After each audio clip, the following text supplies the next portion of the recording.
Bueno, nos quedamos en el anterior video en donde habían sido electos para el periodo de 4 años de 1961 a 1965 como presidente al licenciado Benito Juárez García y como presidente de la Suprema Corte de Justicia de la Nación al general Jesús González Ortega, que ya sabemos que si se daba la ausencia del presidente, pues será el presidente de la Suprema Corte de Justicia de la Nación el que tomaba el cargo de presidente de la República. Tras el triunfo de los liberales, muchos mexicanos pertenecientes al grupo reaccionario clerical, derrotado en Calpulalpan, estaban en Europa y no se iban a quedar conformes con su derrota, menos tras haber sido expedidas las leyes de reforma que iban en contra de los intereses de la Iglesia. La Iglesia tenía todavía mucho poder político y económico y las leyes de reforma pretendían quitarle precisamente parte de ese poder. Entonces no se iban a quedar conformes. Así que fueron a Europa, fueron a realizar gestiones para lograr que España o Francia intervinieran en el país. Ya veíamos en el video anterior que por la grave crisis económica por la que pasaba el país, el gobierno se vio obligado a decretar el 17 de julio la suspensión temporal de pagos, incluyendo la deuda externa. No había dinero para pagar, por eso se hizo esa suspensión de pagos.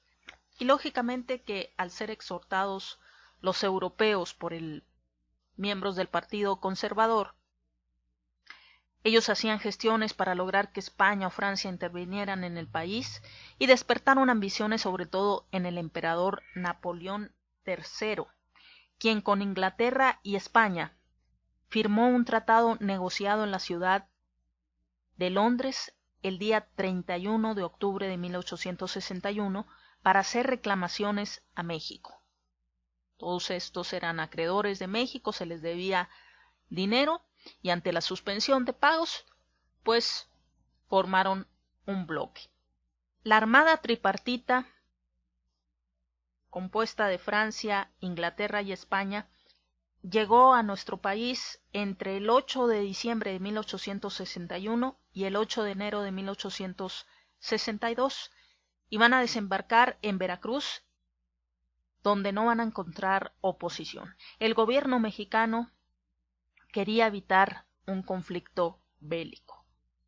Los jefes aliados enviaron un ultimátum en el que pedían al gobierno presidido por Juárez el pago de las deudas y el presidente Benito Juárez va a contestar expresando sus deseos de llegar a un arreglo amistoso y los invita a los representantes a una conferencia con el licenciado don Manuel Doblado, que en ese entonces era ministro de Relaciones Exteriores de México, y también al mismo tiempo, como muestra de buena intención, va a derogar la ley de suspensión de pagos y va a declarar traidores a la patria a los mexicanos que secundaran la intervención, por decreto del 25 de enero de 1862.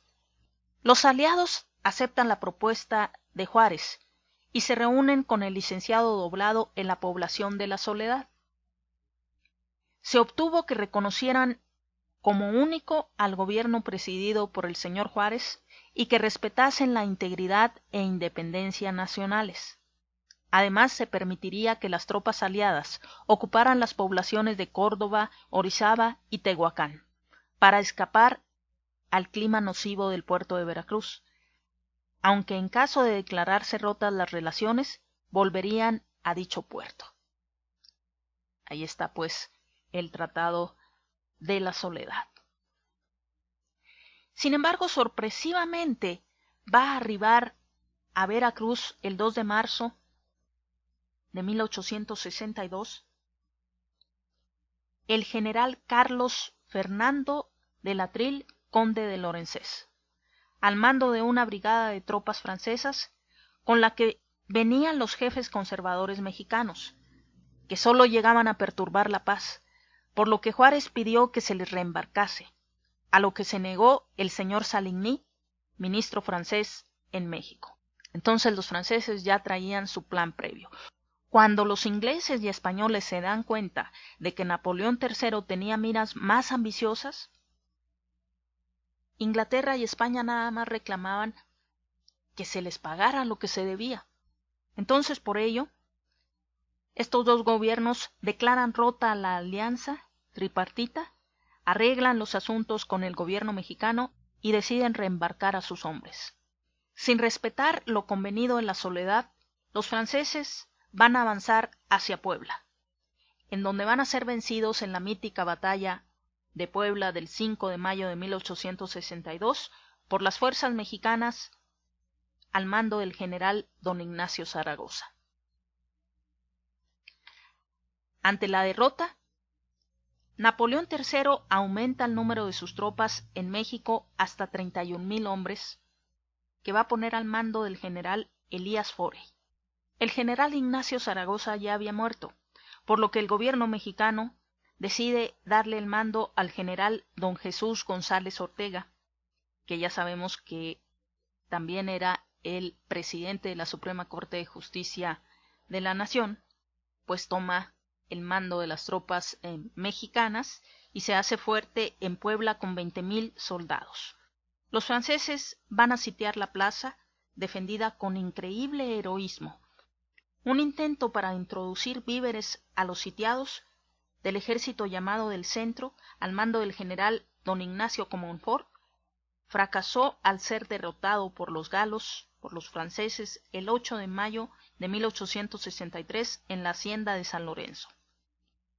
Perdida toda esperanza, el valiente general don Jesús González Ortega, careciendo de víveres y de municiones, va a rendir la plaza el 17 de mayo de 1863.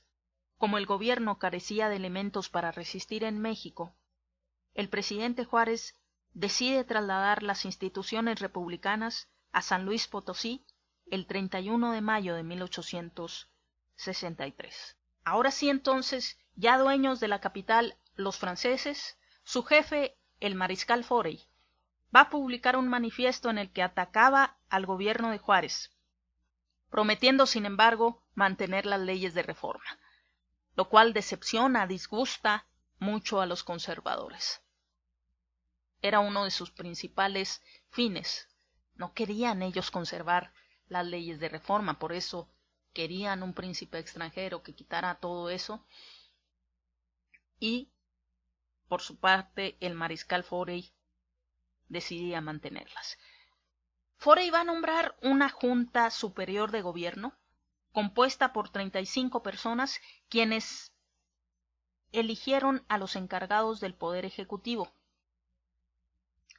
El general Juan N. Almonte, hijo del caudillo de la Independencia, José María Morelos y Pavón, que también le haremos un video especial, Mariano Salas y al arzobispo Pelagio Antonio de la Bastida y Dávalos. Ahí estaba un representante de la Iglesia, ahí estaba pues identificado el interés de la Iglesia por mantenerse y por financiar al Partido Conservador, porque estaban sus intereses en juego, porque estaba su poder político y económico en juego con las leyes de reforma.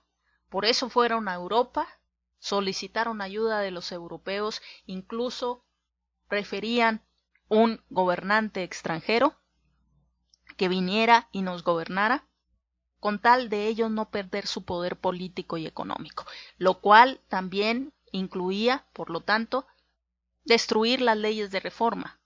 Ese era uno de sus objetivos. Y ahí está, un miembro de un representante de la Iglesia formando parte de este poder ejecutivo. Declararon inmediatamente estos que la nación mexicana adoptaba la monarquía como forma de gobierno y que la corona le sería ofrecida al archiduque Fernando Maximiliano de Habsburgo, hermano del emperador de Austria-Hungría.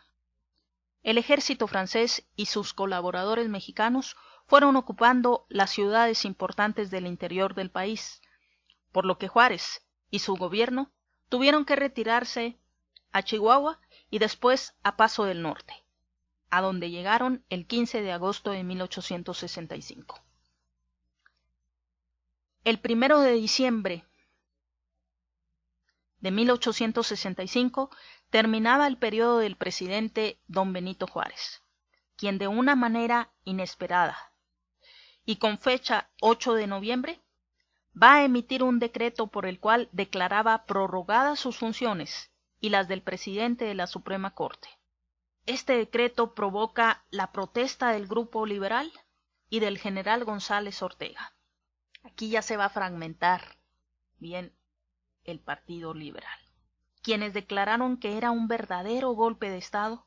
Sin embargo, las autoridades liberales y los jefes de tropas juzgaron necesaria tal medida por los acontecimientos, porque no estábamos en periodo de paz, pero lo cierto es que este decreto va a traer el quebrantamiento del Partido Liberal, y para muestra, González Ortega y muchos personajes importantes se van a separar del gobierno.